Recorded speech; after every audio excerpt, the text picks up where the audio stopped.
Hi friends అందరికీ today masala cabbage fry చేసుకుందామండి. ముందుగా ఒక కడాయి తీసుకొని కడాయిలో ఆయిల్ వేసుకుని ఆయిల్ హీట్ అయ్యాక బిర్యానీ ఆకు, లవంగాలు, దాల్చిన చెక్క వేసుకుని లైట్ గా ఫ్రై చేసుకున్న తర్వాత అందులోనే ఆనియన్ మిర్చి వేసుకుని గోల్డెన్ బ్రౌన్ కలర్ వచ్చేంత వరకు ఫ్రై చేసుకొని పసుపు వేసుకొని కలుపుకోవాలి.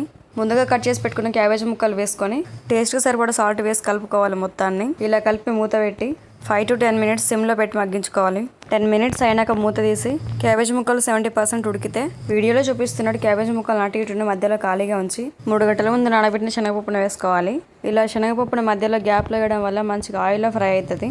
5 minutes మూత పెట్టుకొని మగ్గించుకున్న తర్వాత ఇలా కలుపుకొని కారం వేసుకోవాలి. కారం పచ్చివాసన పోయేంత వరకు మగ్గించుకొని ఇందులోనే ధనియాల పొడి, జీలకర్ర పొడి వేసుకొని గ్యాస్ని మీడియం ఫ్లేమ్లో పెట్టుకొని కలుపుతూనే ఉండాలి. ఈ cabbage fry rice, chapati, parotta, roti దేంట్లోకైనా వేసుకొని తినొచ్చు. చాలా బాగుంటది. ఇంతే మన మసాలా క్యాబేజ్ ఫ్రై అయితే రెడీ అయిపోయింది. నేను రైస్ లో వేసుకొని తింటున్నా. వీడియో నచ్చితే లైక్ చేసి కొత్తగా చూసే వాళ్ళ ఛానల్ సబ్స్క్రైబ్ చేయడం మాత్రం మర్చిపోకండి. Thank you for watching. Bye bye.